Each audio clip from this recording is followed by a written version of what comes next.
Assalamualaikum warahmatullahi wabarakatuh. Perkenalkan, saya Yayan Bayu Anggara. Di sini saya akan menjelaskan jurnal dengan materi yang saya ambil yang berjudul Hubungan Masalah Perilaku pada Remaja dengan Irritable Bowel Syndrome. Nama penelitinya Yudianita Kusuma. Tempat penelitian bertempat di SMA Nurul Iman Palembang, dan waktu penelitiannya Januari sampai Mei 2016. Metode penelitiannya menggunakan penelitian potong lintang. Pencatatan dilakukan meliputi karakteristik umum dan pemeriksaan fisik. Hasil penelitian dan pembahasan. Selama periode penelitian didapat 180 subjek yang memenuhi kriteria inklusi, dan semuanya diikutkan ke dalam analisis subjek penelitian. Tabel pertama menunjukkan distribusi karakteristik subjek. Riwayat diare diderita 23 siswa dan alergi makanan 11, serta asma dan galiga masing-masing 2,2%. Meskipun demikian, proporsi terbesar terjadi pada siswa tanpa riwayat penyakit 71 atau 39,4%. Remaja terdiagnosis IBS 5,8 orang. Berdasarkan kriteria ROM3, keluhan terbanyak adalah nyeri perut yang berkurang setelah BAB, sering tidak masuk sekolah atau menghentikan aktivitas 29,3%, dan merupakan keluhan terkecil. Dan hasil kriteria ROM3 menunjukkan distribusi subtype IBS bervariasi dan masing-masing dalam rentang yang sejalan dari yang pernah dilaporkan pada anak dan remaja. Sedangkan penelitian kami 37,9% lebih rendah dari yang dilaporkan. Pembahasan. Hasil penelitian kami menunjukkan prevalensi IBS dengan menggunakan kriteria ROM3. Kami mendapatkan 58 subjek penelitian mengalami IBS, terdiri atas 22 dengan IBS konstipasi, 23 IBS diare, dan 13 IBS campuran.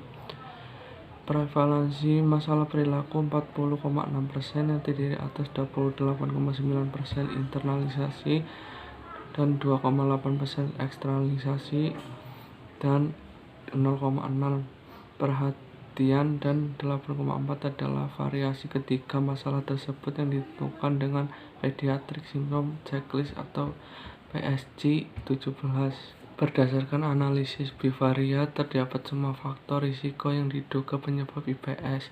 Tidak terdapat hubungan jenis pada kelompok IBS dengan non-IBS. Sejalan dengan itu, beberapa penelitian di negara Asia lainnya juga tidak terdapat hubungan antara laki dengan perempuan.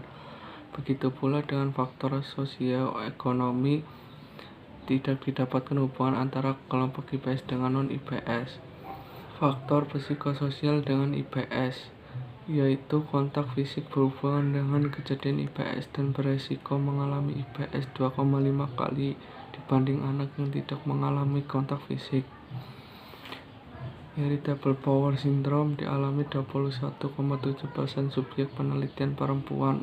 Walaupun tidak terdapat hubungan antara jenis kelamin dengan IBS, didapatkan 32,2% remaja IBS yang diagnosis dengan kriteria ROM3, terdiri atas 37,9% konstipasi, 39,7% diare, dan 22,4% campuran. Terdapat hubungan antara IBS dengan masalah perilaku pada subjek penelitian. Subjek yang mengalami IBS akan berisiko terjadinya masalah perilaku dibandingkan subjek yang tidak mengalami IBS. Penelitian di Jerman menunjukkan nyeri perut karena IBS 30%. 90% pasien IBS akan mengalami stres dan depresi. Kesimpulan, prevalensi IBS remaja dan masalah perilaku remaja di Palembang tinggi. Faktor yang berpengaruh terhadap IBS adalah dibully, konsumsi daging olahan, konsumsi teh, dan makanan terburu-buru. Terdapat hubungan yang bermakna antara IBS dengan masalah perilaku. Demikian presentasi dari saya. Apabila ada kata yang kurang tepat, saya pribadi mohon maaf yang sebesar-besarnya. Wabillahi taufiq wal hidayah. Wassalamualaikum warahmatullahi wabarakatuh.